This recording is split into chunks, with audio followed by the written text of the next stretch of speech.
교사하기 힘드시죠? 이게 원래부터 교사가 쉽지 않은 일이거든요. 저도 이제 교사 오래 해봤는데, 쉽지 않아요. 근데 예전에는 그래도 이렇게 교사라고 하면 교회에서 인식이 이렇게 이름도 없이 빛도 없이 봉사하시는 분들, 그렇지만 그 가운데 이렇게 보람도 느끼고 그런 게 있었는데, 요즘은 이제 보람은 줄어들고요. 어려움은 더 커진 시대에 저희가 살고 있지 않나, 이런 생각을 좀 합니다. 그런 얘기를 실제로도 많이 듣고요. 아이들에게 이렇게 존경을 받는 걸 기대하기보다는 뒤에서 욕이나 안 하면 다행이고요. 심지어는 감사하다는 인사 대신에 그 밀쳤다고 고발하거나 이런 경우가 실제로 있어요. 서울에서는 있었습니다. 그런 걸 걱정해야 되는 그런 때가 아닌가 싶습니다. 이렇게 교회 교육에 대해서 사람들이 얘기하면 문제가 많다고들 합니다. 아이들이 줄어들었다. 세대가 많이 바뀌었다. 다음 세대 교육은 너무 어렵다. 그나마 남아있는 아이들과 대화도 어렵고 선생님도 구하기 힘들다. 이건 좀 예외인 것 같습니다. 오늘 너무 많은 분들이 나와서 찬양하시고 솔직히 놀랐습니다. 왜냐면 요새 교사 구하기 다 힘들거든요. 어느 교회 가나. 어쨌든 그렇다고 합니다. 근데 정말 어려운 걸까요? 어려워 보이죠? 근데 그렇다고 저희가 다음 세대를 포기해야 될까요? 또 그럴 수는 없잖아요. 나의 사랑하는 자녀들, 우리의 소중한 아이들에게 가장 귀한 예수 그리스도를 증거하는 것보다 소중한 일이 어디 있겠습니까? 포기는 할 수 없어요. 그런데 어려워 보입니다. 근데 하지만 저희 나라 속담에 그거 있잖아요. 위기는 기회죠. 위기는 원래 기회예요. 저는 그래서 남들 다 어렵다고 하는 이 상황이 진짜 위기인가? 이걸 어떻게 좀 기회로 바꿔볼 방법은 없을까? 생각을 좀 해봤습니다. 분명히 사람은 줄어들었습니다. 그쵸? 많은 통계가 그렇게 말한다 그래요. 학령 인구도 줄어들고, 지방에 가면 사람도 없고, 예전에는 교회에서 북만 쳐도 애들 다 모였는데, 이제는 선물 싸들고 나가도 안 온다. 애들 없다. 얘기를 해요. 근데 제가 보기에 이거는 위기 아닙니다. 숫자가 필요하다고 생각하는 건 저희이고요. 하나님은 오히려 한 영혼이 천하보다 귀하다라고 언제나 말씀하셨습니다. 그렇지 않나요? 그리고 그 한 명의 영혼을 정말로 살리기 위해서는 그 아이에게 진심으로 또 그 학생에게 그 아이의 수준에 맞게 꼭 필요한 말들로 채워가야 되는데 사람 많으면 그렇게 수업 못하잖아요. 그렇죠? 우리 반 애들 10명만 되면 추석 부르고 무슨 일 있었어? 한 번씩 물으면 벌써 10분 지나갔고 오늘 공과 읽어보기 시작하면 이미 20분 되면 애들 딴짓하기 시작하고 집에 가야 된다 그러고 그러거든요. 근데 사람은 분명히 줄었지만요. 오히려 그게요. 한 명 한 명에게 집중할 수 있는 기회가 될 수 있진 않을까라고 저는 생각합니다. 신앙이요. 천차만별이에요. 어떤 애는 엄마 뱃속부터 교회 다니는 애도 있고요. 어떤 애는 이제 교회 온 애들도 있을 수 있어요. 그렇죠? 그런데 그런 애를 똑같이 가르칠 수는 없잖아요. 오히려 줄어든 인원이 한 영혼 한 영에게 집중할 수 있는 기회가 될 수 있진 않을까. 그리고 그 한 영혼이 주님 앞에 바로 선다면 그 자체가 주님이 기뻐할 수 있는 일이고 또한 그 영혼을 통해서 또 새로운 기회가 생길지 어떻게 알아요? 저희 원래 그렇게 일하잖아요. 저희가 할 수 있는 건 별로 없어요.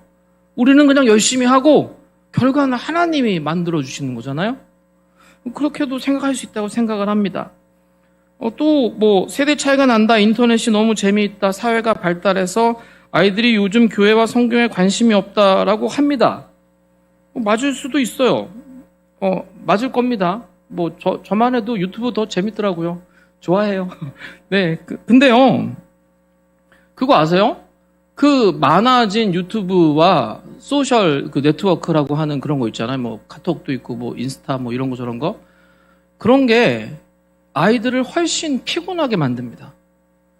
그거 아세요? 애들도 그거 따라가야 돼요. 저희는 못 따라가니까 포기를 하는데 애들은 그거 따라가야 돼요. 너무 빨리 변하고 막 바뀌고 그러잖아요. 근데 세상 어떤 애들이 그거 다 잘 따라가겠습니까? 그게 힘든 애들도 있어요. 그것보다 더 어려운 건 그런 게 너무 많이 공개가 되니까 비교당해요. 예, 나는 되게 찌질한 것 같고 나는 어려운 것 같은데 막 페이스북 들어가 보고 인스타 들어가 보면 막 다 행복한 것 같아. 그럼 어떻게 돼요? 더 괴로워져요. 그래서 요즘 애들이 더 외롭습니다. 진짜예요. 근데 그럼 이게 위기인가? 아니요, 그렇지 않습니다. 교회는 원래부터 막 비교하고 막 그런 거 추구하지 않습니다. 저희는. 그쵸? 교회는 뭐예요? 뭐 해야 돼? 사랑해야지. 그쵸? 근데 지금 그렇게 외로운 아이들한테 제일 필요한 게 뭘까요? 그냥 사랑하면 안 되고요. 나를 사랑해주는 누군가요. 특별한 사람이어야 돼요. 나 너 사랑해. 막 애들 다 모아놓고 여러분 사랑해. 이거 아니고 나를 사랑해줄 수 있는 누군가. 그게 필요하거든요. 전 그것도 오히려 그래서 기회가 될 수 있지 않을까라고 생각합니다. 근데 이것보다 제가 보기에 좀 심각한 문제가 하나 있습니다. 그게 뭐냐 하면 애들이 어른을 안 믿어요. 안 믿어. 아빠도 안 믿어. 저희 집 애들도 나름 제가 목사고 뭐 대학 교수고 이제 됐거든요, 제가. 그럼 제가 말하면 믿어줄 수도 있잖아요. 안 믿어. 그거 아니래. 왜 아니냐? 그러면 유튜브에서 안 그랬다는 거야. 이야, 제가 진짜 저만 이러겠냐고요. 여러분도 다 이거 겪으시잖아요. 어려워요. 안 믿어요. 근데 이게 왜 제일 큰 위기냐? 우리는 아이들에게 지식이나 정보를 가르치는 사람들이 아닙니다. 그렇죠? 우리는 뭘 가르쳐야 돼요? 저 아이가 믿게 해줘야 되잖아요. 그렇죠? 그리고 신앙이 성장하게 해줘야 됩니다. 그러려면 내가 말하는 걸 믿어야 될 거 아니야. 근데 안 믿는다니까요. 저는 그래서 다른 거는 위기가 좀 기회가 될 수도 있겠지만 이건 정말 어렵다. 예. 왜냐하면 그 신뢰 관계라는 게 대부분 시간과 정비례해서 생기거든요. 그러니까 함께 보내는 시간이 많으면 신뢰할 수 있는 그런 게 늘어나는 거죠. 그런데 요즘 아이들이 어디다 시간을 제일 많이 보내나요? 유튜브. 그다음에 게임. 그쵸? 그럼 어떻게 돼요? 거기서 하는 말을 믿는다니까요. 왜? 저 사람이랑 나랑 오래 지냈거든. 근데 그거는 좀 쉽지가 않아요, 따라잡기가. 집에 있는 엄마 아빠보다도 유튜브 보는 시간이 더 많아서 따라잡기가 쉽지가 않기도 합니다. 그런데 저는 그것도 기회가 될 수 있다라고 생각합니다. 왜냐하면요,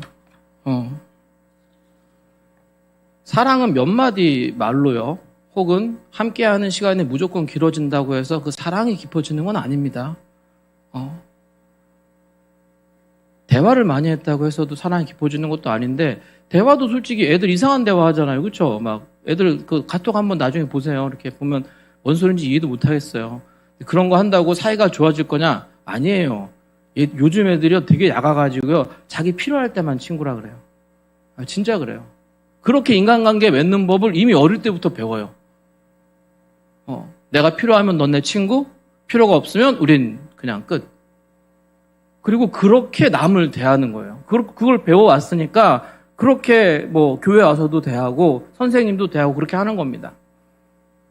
그런데요, 주님은요, 우리를 밑도 끝도 없이 이유도 없이 형편도 따지지 않고 사랑해 주셨어요. 그리고 우리 모두가 그 사랑에 감격하고 감동해서 이 자리에 있는 거 아닙니까? 그러면요, 우리가 그 사랑 받았으면요, 그거 가르쳐 줄 수 있어요. 그리고 만약에 어떤 방법이 됐던지 간에 그 마음이 그 아이들에게, 우리 아이들에게, 다음 세대에게 전달이 될 수 있으면요, 참 행복할 것 같아요. 좋은 기회가 될 것 같아요. 그래서 제가 생각을 해봤습니다. 그러면 그거를 하려면 좀 어떻게 해야 될까? 그러니까 일단 기본적으로 신뢰관계가 회복이 돼야 되잖아요. 아까 말씀드렸듯이 안 믿는다니까요. 그럼 신뢰관계가 회복이 돼야 돼. 신뢰관계를 회복하려면 뭐가 필요할까? 여러 가지 필요합니다. 많이 필요해요. 근데 오늘은 제가 그 중에서 딱 한 가지만 말씀드리려고. 제가 시간 관계상 은 아니고요. 다음에 또 불러주실 때를 대비해서 오늘은 딱 한 가지만 제가 좀 말씀을 드리겠습니다. 뭐 교사분들도 계시지만 오늘 많은 성도분들 와 계시잖아요. 그래서 좀 교사분들한테도 꼭 필요하고 누가 들어도 이건 좀 괜찮지 않을까라는 게 뭐가 있을까 제가 고민을 많이 해본 결과 왜 관계에서의 핵심은 그거 아닐까요? 대화? 그렇죠? 대화를 해야 뭐가 관계가 생기잖아요. 관계가 발전도 하고 좋아지고 그렇죠? 근데 어떻게 대화하는 법 배워보신 분? 이게 없어요, 잘. 왜 저희 막 다 초중고 나오잖아요. 그리고 뭐 대학교 나오신 분들도 많이 계실 거고 뭐 많은데 그 모든 교육 과정 중에요. 대화하는 법 가르쳐 주는 게 없어요. 그래서 저희도 대화를 잘 못해요. 근데 아이들은요, 애들 그 카톡 하시는 거나 유튜브 하시는 거 보시면 아세요. 걔네의 대화는 일방적입니다. 진짜로 그래요. 유튜브 보시나요? 유튜브 보면 어떻게 돼요? 걔만 말해요. 그쵸? 말하는 사람만 말해요. 저는 듣고만 있잖아요. 그쵸? 근데 그거 익숙해져요, 애들이. 그럼 어떻게 돼요? 상대방이 무슨 말 하든지 내가 뭐 생각나면 말을 해야 돼. 그 반 애들 해보시면서 보셨을 거예요. 내가 아무리 중요한 얘기를 하고 있어도 지 생각나면 얘기해야 돼. 왜? 원래 그렇게 사는 거니까. 그래서 애들도 대화가 어렵고요. 저희도 대화가 어려워요. 저희는 그렇게 생각하잖아요. 이렇게 말을 할 수 있으면 대화가 되는 거 아니냐. 아닙니다. 아니에요. 전혀 아닙니다. 왜? 그건 말하는 거죠. 대화는 정의 자체가요. 내가 말하는 게 아니라요. 상대방의 마음에 무슨 생각이 있는지를 알아가는 과정입니다. 그래서 서로 얘기하는 거잖아요. 혼자 하는 게 아니라. 대화가 그런 거예요. 근데 거기에 우리 모두가 익숙하지가 않아요. 왜? 배워본 적이 없으니까. 더 큰 문제는 나는 말할 줄 안다고 생각하니까. 그런데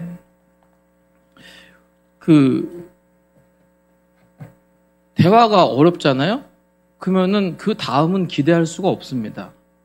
그렇잖아요? 대화가 안 되는 사람과 무슨 관계가 생기겠어요? 대화가 안 되는 사람이랑 어떻게 친해지겠습니까?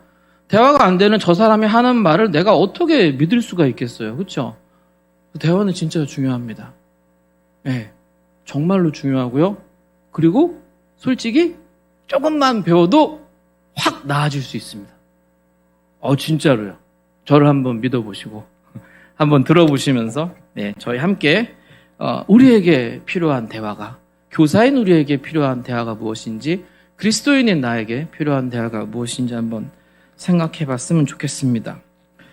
그 본문을 보기 전에 제가 아주 간단하게 그 대화에 있어서 정말 딱 많은 거 말고 3개만 여러분이 기억하시면 도움이 될 만한 거 말씀을 드리겠습니다. 대화가 언제 시작이 될까요?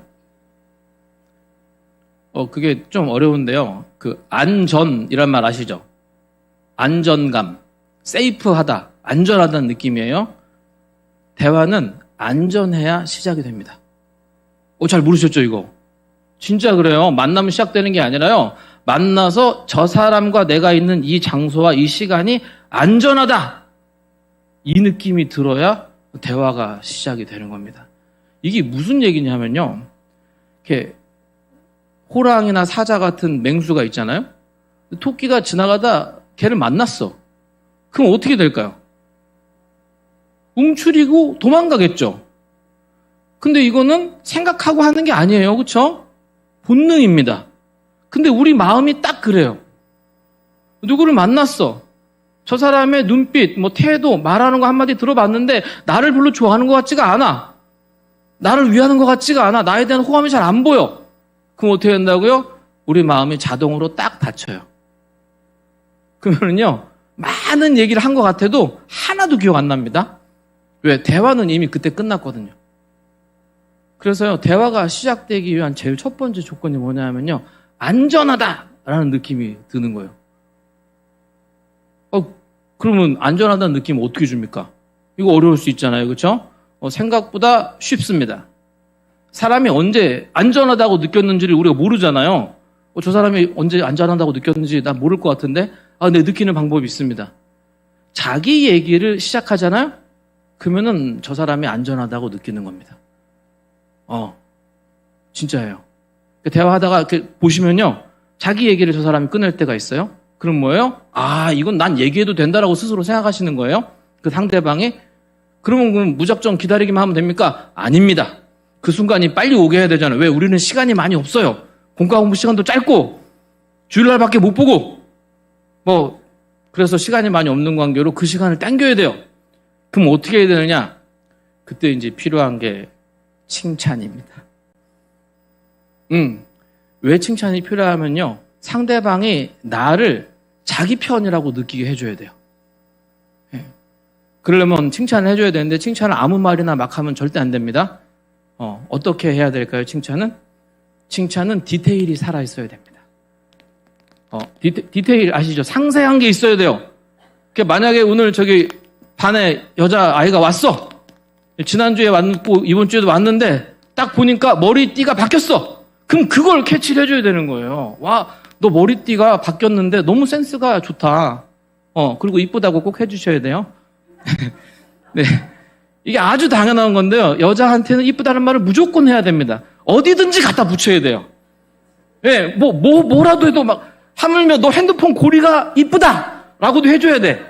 무조건 해줘야 되는 겁니다. 이쁘다고. 꼭 잘 기억하세요. 특히 이제 반에 여자애들이 많다. 내지는 내가 우리 아내와 사이가 아직 좀 서먹한 것 같다. 내지는 나는 앞으로 여자친구가 생겼으면 좋겠다. 이렇게 생각하시는 분들이 계시면 꼭 기억하세요. 칭찬은 디테일하게. 거기에다가 이쁘다는 말을 무조건 붙여서. 그러면 됩니다. 남자도 마찬가지죠. 남자 근데 뭐 더 좋아할까요? 이쁘다는 거 말고.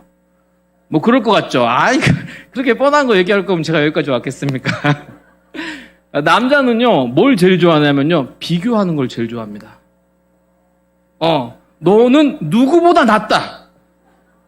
요걸 제일 좋아해요. 멋있다 이거 안 되고 그냥 멋있다가 하면 안 되고 너는 쟤보다 멋있어.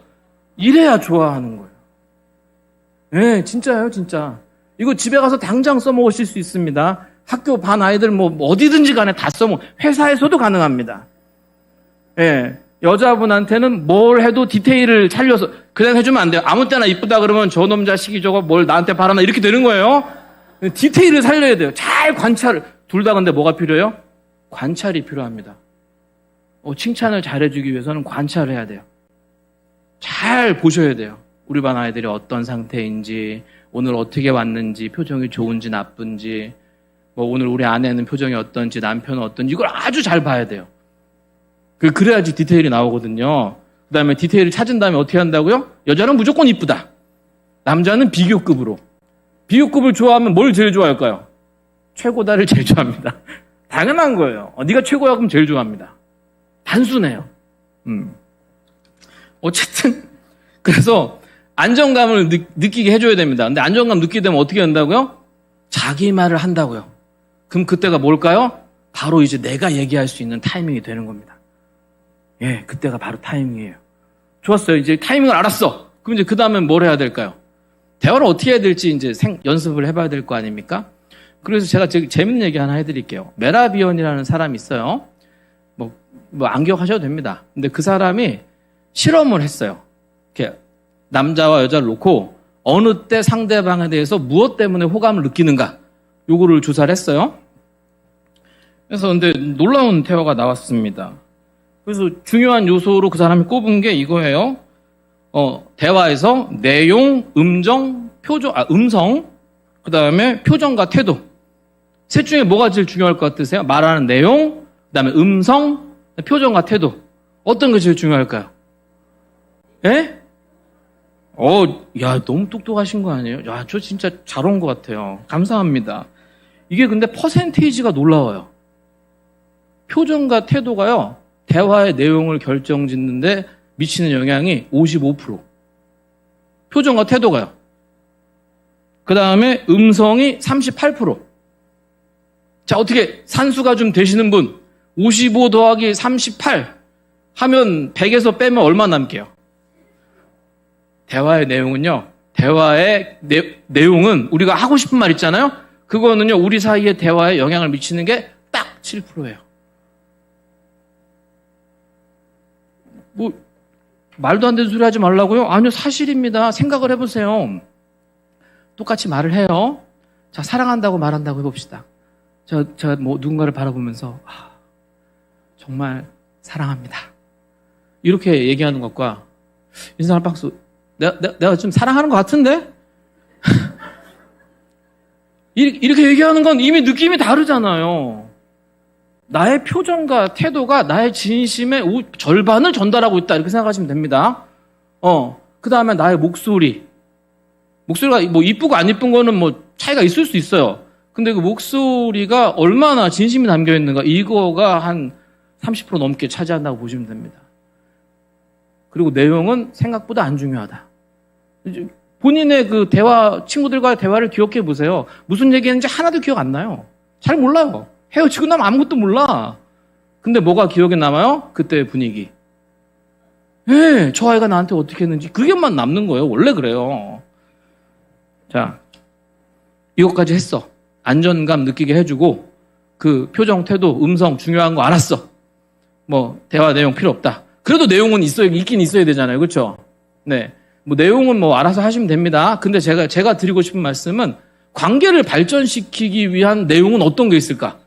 저희한테는 그 목표잖아요. 그 아이들을 가르칠 때도 뭐 어디에서든지 저 사람과 내가 신뢰관계가 생겨서 내가 하는 말을 믿을 수가 있어야 중요한 거니까. 그럼 이 관계를 발전시키는 대화의 내용에 뭐가 있느냐?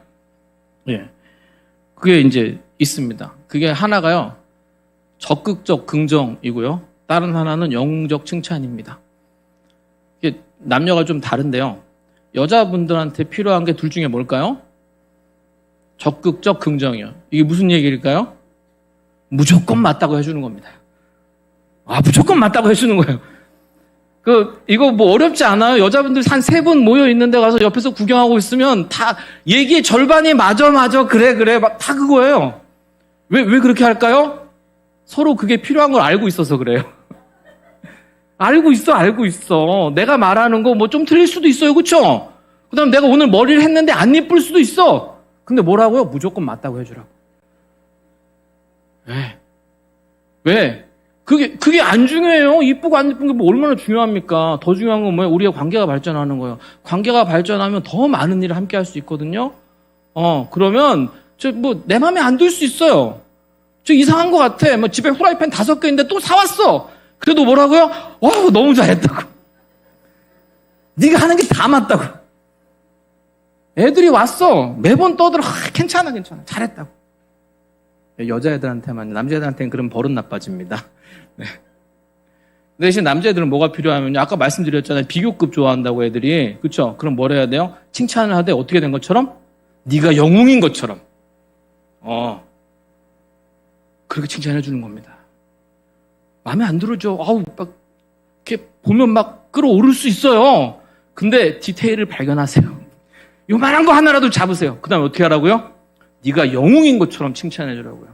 애들한테만 통용되는 얘기가 아닙니다. 60이 넘으신 분들도 집에 가서 얼마든지 활용 가능합니다. 정말이에요.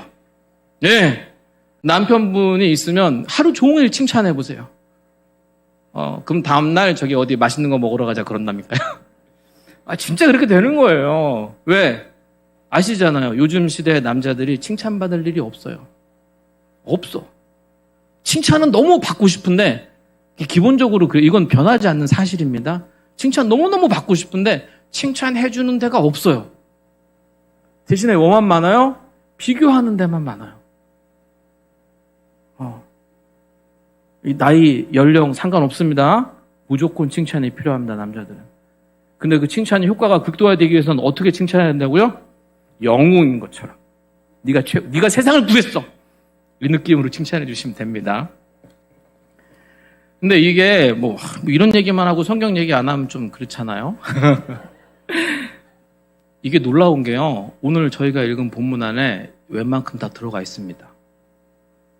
오늘 본문이요, 예수님이 사마리아 여인과 만나서 대화를 나누시는 거거든요. 근데 그거 아세요? 예수님이 누군가를 만나서 개인적으로 대화하시는 일이 거의 없어요. 많지 않습니다. 그래서요, 대화가 나왔다. 그럼 그건 무조건 중요한 겁니다. 되게 중요한 거예요. 근데 이 오늘 저희가 읽은 본문이 더 중요한 이유는 뭐냐면요. 이 대화의 결과가 어떻게 됐나요? 이 여자분이요, 예수님을 믿게 됐어요. 그쵸? 그리고 혼자 믿게 된 게 아니라 어떻게 됐어요? 동네 가서 막 전해! 어떻게 그렇게 됐나요? 정말 길지도 않았던 그 예수님과의 대화로요. 네. 과연 이 대화에 도대체 무슨 일이 있었던 걸까요? 본문이 그렇게 시작을 해요. 예수님이 사마리아를 지나가시던 길이었어요. 그렇죠? 우물가에 갔는데 시각이 6시래요. 6시가 오후 6시 아니고요. 유대 시각 6시면 저희 나라 시간으로 하면 정오 12시 말하는 겁니다. 유대 가보신 분, 이스라엘. 네, 목사님 잘 챙겨서 가셔야 돼요. 못 가신 분 너무 많아요. 네. 유대는 덥습니다. 건조한 동네예요. 12시면 얼마나 덥게요? 많이 덥죠. 많이 더워요. 그럼 예수님은 지금 이렇게 버스 차 타고 이동하는 게 아니잖아요. 걸어가시잖아요. 그렇죠? 그럼 그 더운 날 낮 12시에 걸어가요. 피곤해요. 그렇죠? 목말라요. 당연한 거잖아. 근데 저기 우물이 있어. 그럼 어떻게 해야 돼? 일단 가서 앉아야지. 얼마나 자연스러운 전개예요? 근데 마침 여인이 물을 들어옵니다. 그죠? 예수님이 말을 합니다. 나 물 좀 줄래요? 이 얼마나 자연스러운 대화의 전개입니까? 그런데 이 여인의 대답이 장난이 없습니다. 진짜예요. 이게 성경이니까 예수님이랑 얘기하는 거니까 극존칭으로 해놔서 그런 거지 실제 내용상으로는 이게 존칭의 내용이 전혀 아닙니다. 너 왜 나한테 물 달라 그래? 이게 지금 이 여자의 말의 핵심이거든요. 나는 사마리아 여자고 너는 유대인인데 우리는 원래 말도 안 하는 사이인데 너 왜 나한테 물 달라 그래? 진짜 그런 거예요. 근데 보통 내가 아주 자연스럽게 화장실도 아니고 우물가에서 물 달라 했는데 너 왜 나한테 물 달라 그래? 그럼 내 기분이 어때요? 깨끗하지 못하죠? 그렇죠? 막 뭐가 올라와. 그럼 보통 우리 같은 사람이면 거기서 대화가 끝납니다. 끝나요? 당연히 끝납니다. 그런데 예수님 뭐라 그래요? 안 끝내. 화 안 냈어요, 예수님. 그리고 뭐라 그래요? 네가 내가 누군지 알았으면은 그런 말 안 했을 텐데. 그렇게 말을 이렇게 좋게 얘기해 주시는데요. 그 다음 여인의 대답이 가관입니다. 제가 아까 뭐라 그랬죠? 남자가 제일 좋아하는 거? 비교. 그치? 그럼 비교할 때 내가 안 되는 쪽이면 제일 기분 나쁜 거예요. 이해가 되시죠? 그래서 그 엄치나 이런 얘기 함부로 하면 안 됩니다, 애들한테. 되게 기분 나빠요. 근데 지금 이 여인은 예수님을 비교합니다. 누구랑요? 자신의 조상인 야곱과 비교합니다. 네가 야곱보다 잘났냐? 그러면 또 이게 대화가 끝나야 되는 게 맞고, 저한테 그랬으면 저는 진짜, 저도 많이 참을 겁니다. 어쨌든 간에, 원래는 대화가 끝나야 돼요. 근데 거기서도 대화가 끝나지 않습니다. 예수님은 다시 그녀에게 말을 걸어줍니다. 그리고 영생에 관해서, 자신의 안에 있는 생명의 물에 관해서 얘기합니다. 그랬더니 드디어 이 여인이 비방과 욕하는 걸 그치고 무슨 얘기를 하나요? 자신이 원하는 걸 얘기합니다. 그죠? 나에게도 그 물을 주세요. 이러니까 이제 대화가 예수님이 원하는 방향으로 흘러가는 겁니다. 제가 아까 말씀드렸잖아요. 제일 처음에 제일 중요한 거 뭐라고요? 안전감, 그쵸? 근데 이 여인이 지금 자기 얘기를 시작했어요. 나한테, 자기 얘기잖아요. 나한테 그 물을 달라. 그럼 그때까지 예수님이 어떻게 한가요? 기다린 거예요. 그쵸? 비방하지 않았어요. 화내지 않았어요. 여자는 화내고, 여자는 뾰루퉁한 그런 태도고, 말도 이상하게 하는데, 예수님 거기에 응답하지 않았어요. 그러면서 기다려요. 언제까지요? 상대방이 안전하다고 느낄 때까지. 기다렸어요. 그런데 우리 예수님이 이렇게 기다리시면서 인상 쓰고 막, 이러면서 기다리시진 않았을 거 아니에요. 그죠? 그리고 이 여인에게 적극적으로 이 여인의 편을 들어줍니다. 그 부분은 저희가 안 읽었어요. 이제 이 뒷부분에 나오잖아요. 내 남편을 불러오라 해서 그 뒷부분이 나오는데요. 그러면 이 여인은 왜 이랬을까요? 왜 이렇게 날이선 태도와 표정과 억양과 말들로 채워서 첨부는 그 예수님한테 자기에게 나이스하게 대해주고 있는 그 예수님한테 왜 그렇게 대했을까요? 성경은 우리에게 이렇게 설명을 합니다. 그 여인은 낮에 12시에 물을 들어왔어요. 뭐 더운 날, 요즘 덥죠? 아침에 산책 요새 언제 하세요? 새벽에 하거나 해가 떨어진 다음에 하거나, 그렇죠? 산책도 낮엔 안 합니다. 그렇죠? 근데 지금 이 여자는 산책이 아니라 물 들어가고 있어요. 물 무겁잖아요. 일하는 거잖아. 근데 그건 낮 12시에 해요. 왜? 누구도 만나고 싶지 않으니까요. 원래 우물가라는 건 그 여인분들에게는 되게 소중한 장소입니다. 함께 모여서 이런저런 얘기들을 할 수도 있고, 하여간 즐거운 시간이 될 거예요. 근데 거기를 새벽이 아니라, 당연히 새벽이어야 될 거잖아요. 그날 하루에 쓸 물을 가지러 갈 거면 아침에 가야 되는 게 맞고, 아침만 돼도 해 뜨면 더우니까 새벽에 가야 되는 게 맞아요. 그쵸? 근데 그렇게 가지 않았어요. 왜? 혼자 있고 싶어서요. 근데 이유가 뭐예요? 이 여인이 5명의 남편과 이혼을 했거든요. 그리고 지금은 다른 남자와 살고 있대요. 제가 생각을 해봤어요. 이게 과연 가능할까? 요즘 TV 프로그램 나오잖아요. 이혼하신 분들 나와서 막 짝짓기 하고 이런 거 나오는데, 어떻게 저기 주변에 이혼하신 분들 있을 수 있어요. 그쵸? 재혼이 쉽습니까? 이게. 네, 감사합니다. 재혼 어려워요. 어렵습니다. 요즘도 어려워요. 그러면 어떻게 3혼 가능합니까? 5번 이혼했는데 다른 남자 만나기가 쉬울까요? 야, 이건 불가능에 가까운 일이에요. 그렇죠? 그러면 이 여인은 도대체 어떤 여자였을까요? 모르긴 몰라도요. 부자는 아닐 거예요. 왜냐하면 이거 빌딩 여러 채 가지고 있으면 가능합니다. 우리 집에 빌딩 여러 채 있으면요. 5번 이혼해도 막 남자들 줄 설 수 있어요. 근데 그거 아니야. 왜? 혼자 물 들어왔잖아요. 낮에. 부자는 아니야. 그러면요. 이뻤을 겁니다. 아니 정확하게 이뻤는지까지는 모르겠지만 여자로서의 매력이 차고 넘쳤다는 얘기는 정확합니다. 그래야 5명이랑도 이혼했는데 다음 남자가 줄 설 거 아니에요. 그렇잖아요. 왜 지금 그런 거예요. 그런데 이쁜 게 문제가 아니라 이 여인의 마음은 어떨까요, 그러면? 사람이요, 강아지랑도요, 오래 살다가 이 강아지가 나를 떠나거나 죽거나 이러잖아요? 그럼 상실감과 그 관계의 깨짐에서 오는 아픔이 어마어마합니다. 근데 부부 사이라는 거는요, 여기 내가 지구상에서 맺을 수 있는 관계 중에 가장 깊은 관계잖아요? 그렇죠? 나보다 어쩌면 나를 더 잘할 수 있게 될지도 모르는 그런 깊은 관계예요. 근데 그게 무슨 이유가 사별이 됐든 뭐가 됐든 깨졌어. 그럼 힘들어요, 마음이. 그냥 힘든 게 아니라 정말 힘들어요.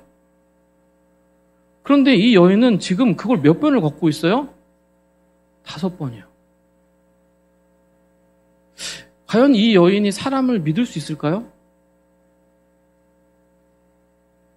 못 믿어요.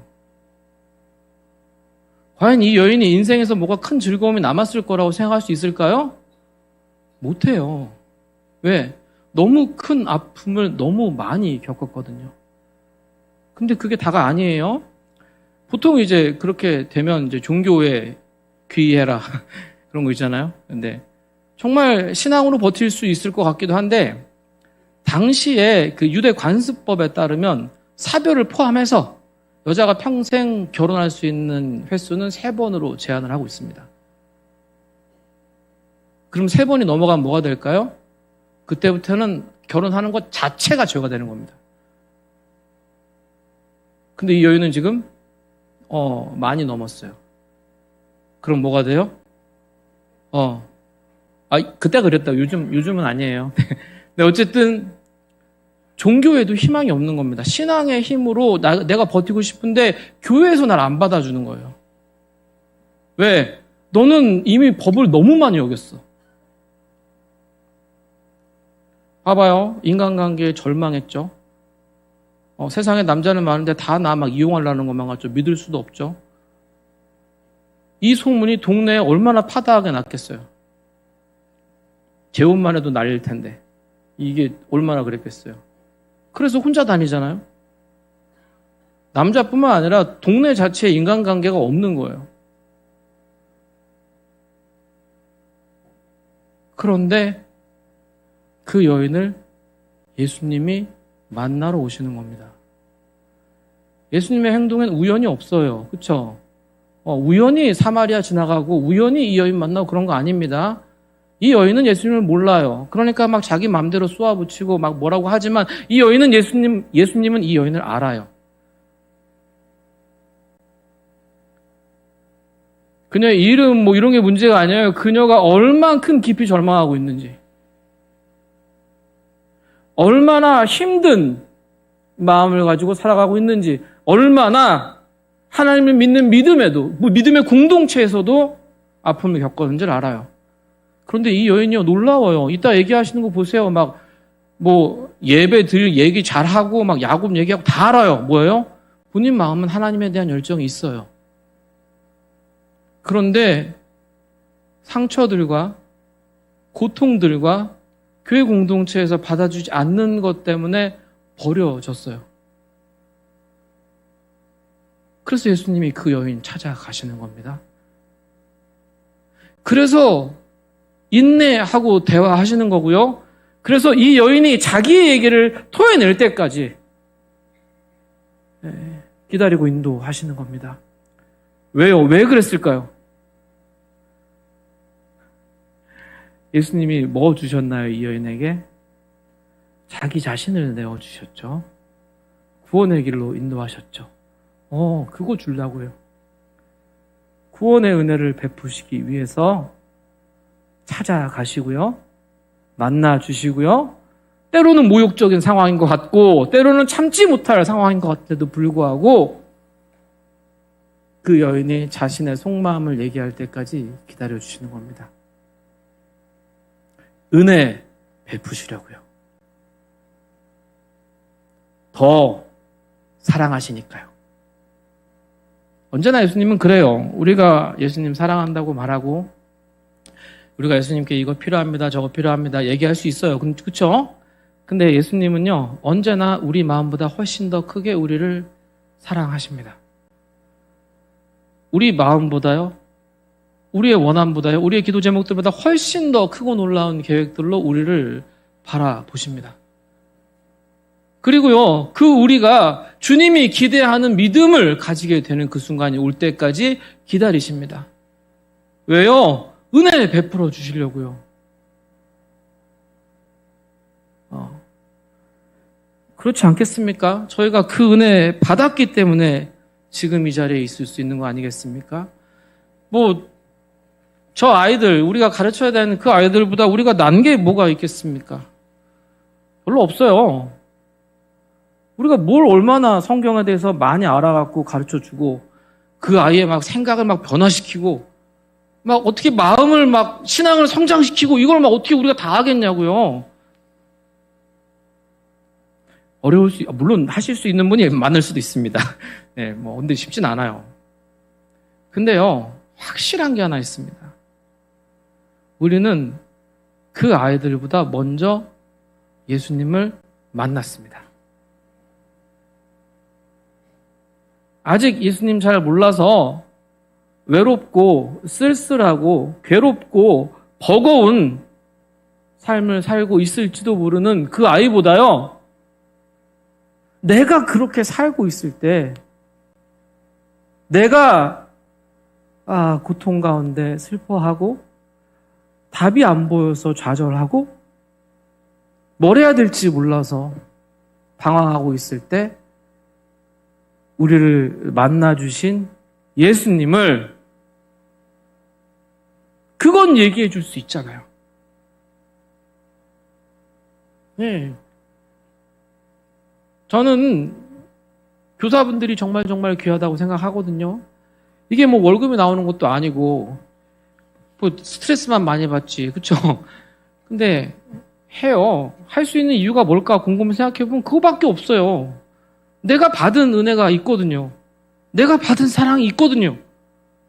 그럼 나도 뭔가 해야 될 것만 같은 거예요. 성경 교육이야 우리 최강일 목사님 워낙 훌륭하시니까 예, 배우는 건 저분한테 하라 그러고요. 우리 교사들이 해야 되는 일은요.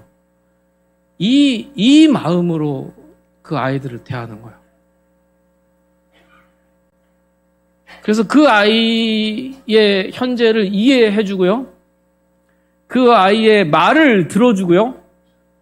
그 아이의 편이 돼주는 거예요. 저는 교사가 할 수 있는 가장 놀라운 일이 바로 그거라고 생각합니다. 바로 저 아이에게, 저 대상에게 같은 편이 되어주는 거. 편돼서 같이 놀으라는 얘기는 아니고요. 우리는 목적은 따로 있잖아요. 예수님 소개해줘야 되고, 믿음 줘야 되고, 성경 가르쳐야 되고, 우리 목적은 따로 있어요. 그런데 이게 정보 가르쳐주고, 지식 가르쳐주고, 몇 장 몇 절 외워. 이거로 안 되더라고요. 그럼 뭐 해야 돼요? 저 아이가 나를 믿을 수 있어야 돼요.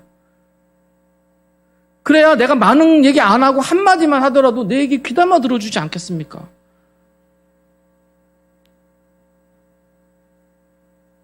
근데 그러려면요. 내가 그 아이의 편이 돼줘야 됩니다. 네. 우리의 역할은 그게 시작일 수도 있고요. 아마 그게 우리가 할 수 있는 전부일 수도 있습니다. 왜? 우리 하나님은 우리보다 능력이 훨씬 많으시고요. 우리를 훨씬 더 사랑하시기 때문에요. 저 아이를 향한, 저 학생을 향한 계획은 우리보다 하나님이 훨씬 크세요. 그렇죠?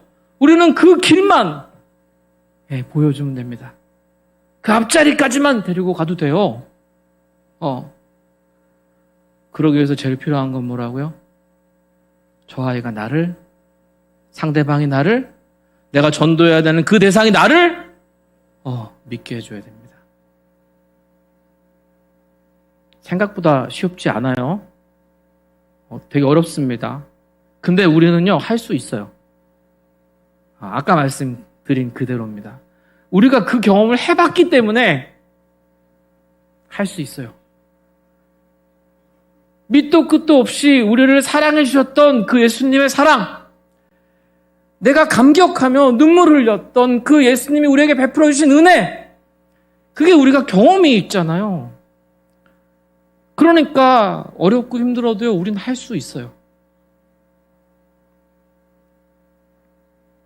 그리고 그렇게 누군가의 마음을 이해해주고 수용해주고 그 사람의 말을 귀를 기울여주고, 그래서 내가 받았던 사랑의 말 한마디, 내가 받았던 은혜의 말 한마디로 그 아이의 심령을 위로할 수 있으면 너무너무너무 귀중한 출발점이 될 것 같습니다. 이거 하나님이 기뻐하시는 일인데 그 이유는 어떻게 하나님이 같이 해주시지 않겠습니까? 나는 미비하죠. 제가 또 별명이 미비거든요. 사람이 좀 미비해가지고 저는 미비해요. 근데요, 내가 죽을 힘을 다해서 내가 받은 은혜 기억하고 내가 받은 사랑 기억하면서 하나님 정말 제가 이거 해야 될 것만 같아요. 그러면 그게 하나님이 기뻐하는 일이면 하나님이 함께 해주지 않겠냐고요. 우리의 자녀에게, 우리의 다음 세대에게, 우리의 아이들에게 하나님 가르쳐주고 싶어서 내가 열과 성을 다한다면, 저 아이의 마음의 문을 열기 위해서, 저 아이의 현재를 이해해주기 위해서 내가 내 마음을 쏟아낸다면 하나님이 함께 해주지 않을 이유를 찾기가 더 어려울 겁니다. 그게 우리가 할 수 있는 이유입니다.